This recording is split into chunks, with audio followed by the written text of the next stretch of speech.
Bonjour à tous, nous allons aujourd'hui vous présenter le nouveau produit de chez Optelec, le Compact 8, une loupe électronique donc en 8 pouces.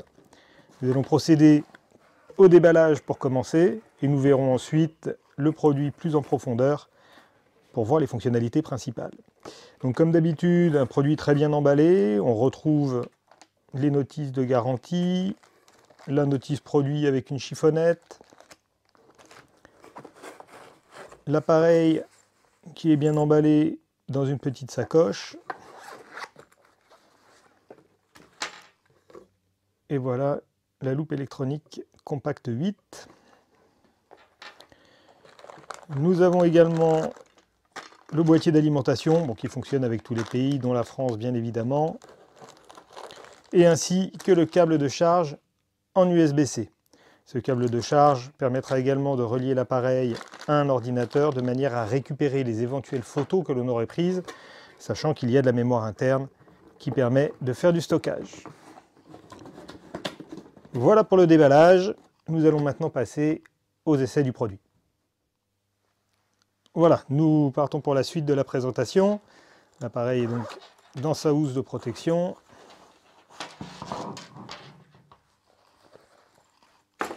Le voici.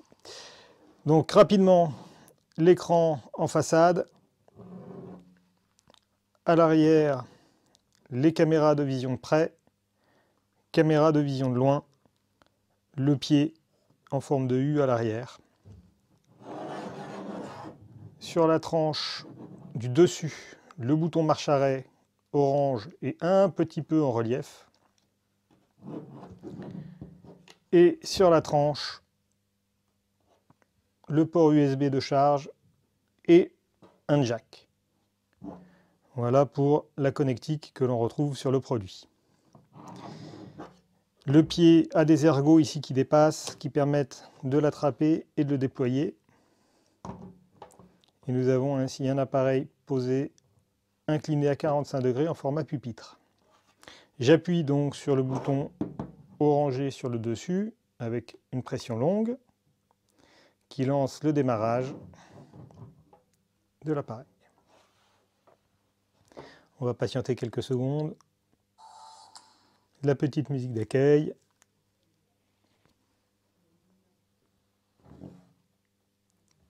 Et voilà l'appareil qui est fonctionnel. Je vais donc placer un document en dessous qui nous servira de test. Donc là, d'origine, il a démarré en jaune sur noir. Bien évidemment, tout cela va être configurable. On a affaire à un écran tactile. Comme pour son grand frère, le Compact 10, il suffit juste de toucher l'écran pour faire apparaître le menu. Et nous avons ensuite le bouton plus et le bouton moins qui vont nous permettre de faire varier le grossissement. Je peux également, avec ce bouton-ci, faire varier les contrastes et se mettre par exemple en blanc sur noir, qui est l'un des plus fréquemment utilisés. Nous avons un troisième bouton ici qui permet éventuellement de prendre une photo et donc de figer l'image et de la stocker. Voilà. Une fois que la photo est prise, je peux bien sûr grandir dans cette photo, soit en tactile, soit encore une fois quand on touche l'écran, on fait apparaître les boutons et on peut faire varier le grossissement via les boutons. La croix permet de quitter ce mode photo et de revenir par conséquent en mode live. Cet écran d'accueil, ce menu, va disparaître tout seul au bout d'une dizaine de secondes. Pour le faire réapparaître, donc je touche l'écran. Et si je veux le faire disparaître tout de suite, je touche une fois l'écran et le menu disparaît. Donc c'est relativement simple à utiliser. Et le grossissement donc peut être fait uniquement en tactile, ce qui pour certaines personnes sera très confortable. Ensuite, comme toutes les loupes électroniques, on génère le déplacement de gauche à droite, de haut en bas, pour faire la lecture complète. Une petite chose quand même qui est importante avec ce produit, c'est que dans les menus, on va avoir un petit peu de finesse. Donc en appuyant sur les trois petites barres en haut, nous allons pouvoir avoir un menu complémentaire. Ce menu complémentaire me donne un état de la batterie, me donne la possibilité éventuellement de faire apparaître soit des lignes horizontales ou verticales, soit des fenêtres. que l'on pourra bien évidemment dimensionner comme on le souhaite. Et vous avez également ici une gestion des améliorations liées à la luminosité, aux couleurs, au contraste, aux bordures. Donc ici, on pourra sélectionner les différentes couleurs que l'on souhaite pour les 4, on va dire, principaux modèles qu'on aura définis. Donc là, on a activé du blanc sur noir, du noir sur blanc, du jaune sur bleu et du jaune sur noir. Je pourrais activer ou désactiver ou modifier chacun de ces choix pour m'adapter aux besoins de chacun. La flèche sur le côté permet de revenir d'un cran dans le menu. Nous avons ici un mode qui permet de limiter l'éblouissement lié à l'écran. On a un changement de la colorimétrie qui permet d'avoir un petit peu moins de lumière bleue qui est émise.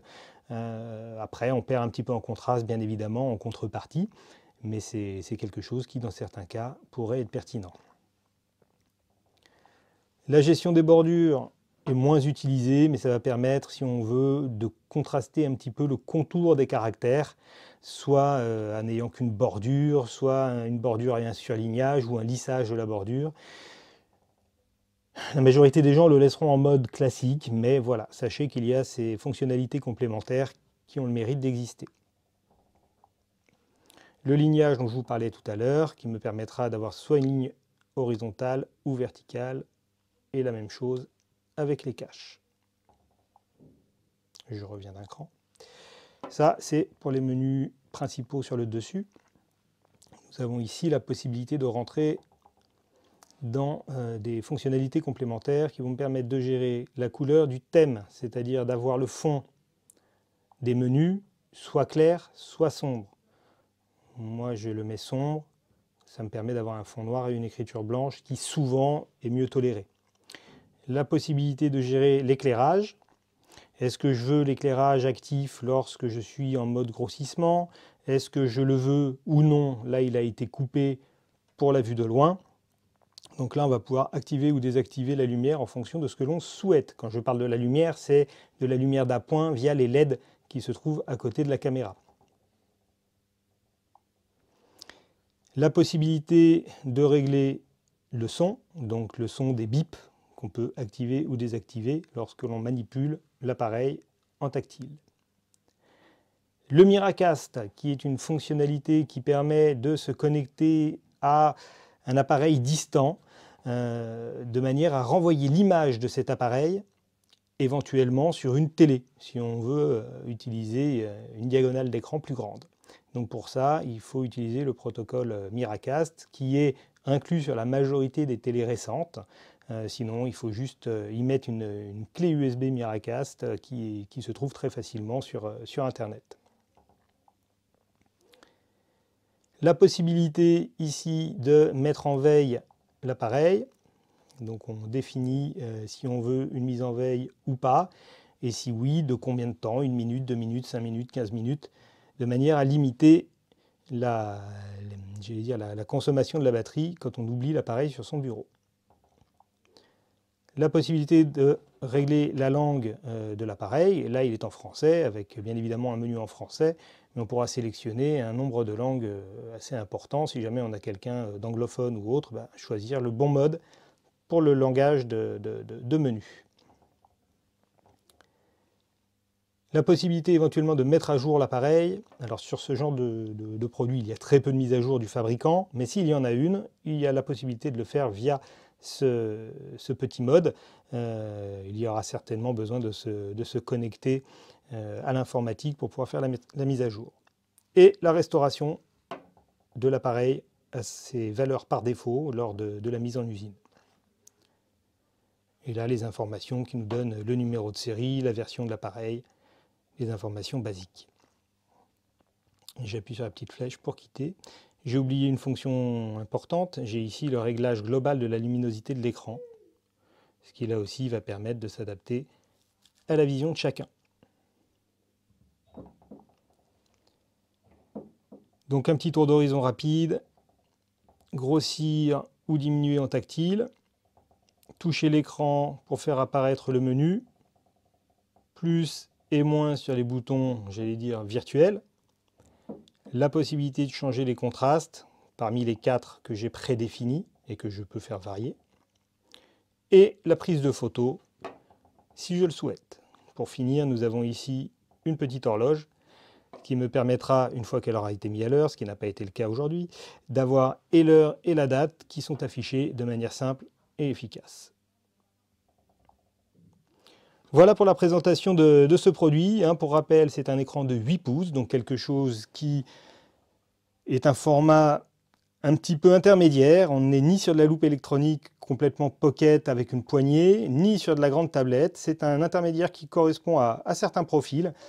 Ce qui est très bon, c'est cette qualité d'image, un écran vraiment de très bonne qualité, un bon rendu, donc un appareil qui est à suivre. Donc cet appareil permet également de faire en appoint de la vision de loin. Bon, il n'a pas été conçu pour être facilement transporté, mais il peut le faire. Donc quand on retourne l'appareil, on replie ici le pied. Et une fois replié, c'est cette caméra-là qui va prendre la main. Et cette caméra permettra d'aller faire de la vision de loin. Voilà pour la présentation du Compact 8. Merci à tous.